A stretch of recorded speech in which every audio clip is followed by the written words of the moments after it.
s'appellent Muscaris, Johanniter ou encore Cal 604. Particularité, leur résistance au mildiou et à l'oïdium. Aujourd'hui, ça fait 8 ans qu'on plante ces variétés-là. On a 40 hectares qui sont plantés comme ça maintenant. Avec la collection s'est enrichie avec quelques variétés italiennes, quelques variétés françaises. Et l'ensemble de ces variétés ne pose aucun problème. C'est-à-dire que depuis 8 ans, à quelques exceptions près de quelques lignées qui ont dû être traitées, la grande majorité, 99%, n'a reçu aucun pesticide. C'est-à-dire zéro, pas plus, évidemment, pas de molécules de synthèse, mais pas de soufre, pas de cuivre, rien, quoi. Rien, absolument rien. Ni soufre, ni cuivre ou si peu, les cépages résistants présentent des gages de durabilité supérieurs aux cépages traditionnels conduits en bio. Dans le Languedoc, pourquoi pas, mais dans le Bordelais.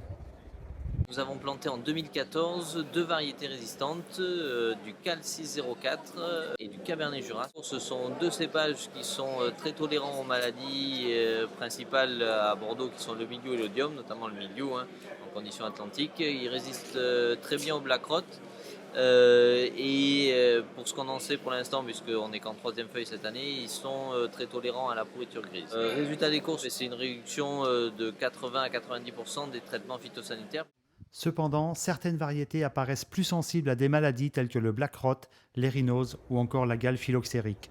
Autre motif d'inquiétude, le contournement de la résistance par les champignons pathogènes.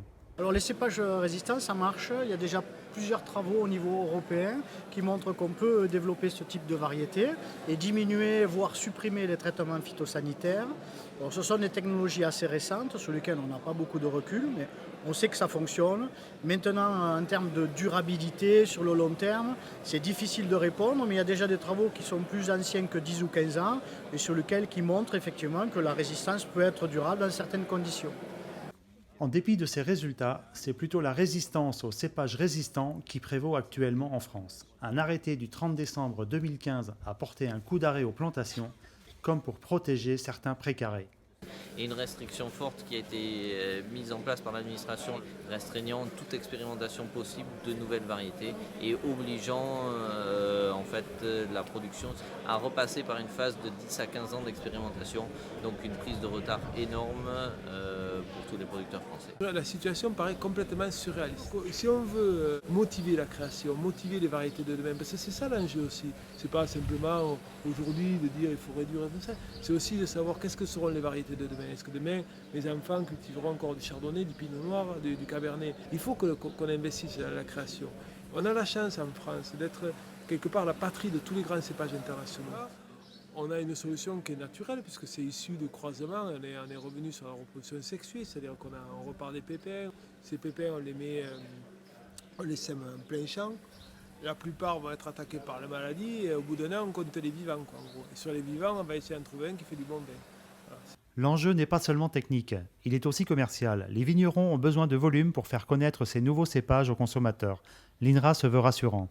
Mais des discussions sont en cours pour éventuellement faire évoluer cette réglementation et pour permettre plus de flexibilité au niveau de la viticulture. La résistance à la résistance des cépages résistants s'organise, via notamment l'association Piwi International, désormais représentée en France. À défaut, que risque la filière vitivinicole française ?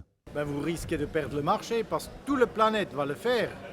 Déjà, les coûts, les frais de production, beaucoup meilleur marché. Le client, il veut des vins non traités. Ça va finir comme avec le Cabernet Sauvignon, qu'on n'osait pas planter dans le temps au sud. Qu'est-ce qu'il a fait le client? Il a acheté en Afrique du Sud, en Amérique, en Australie. Il a fait connaître le vin d'Australie. Puis à la fin, il est resté avec ça. Alors la France a perdu beaucoup dans la viticulture. Si vous allez faire la même chose encore une fois. Enfin bref, c'est à vous de choisir.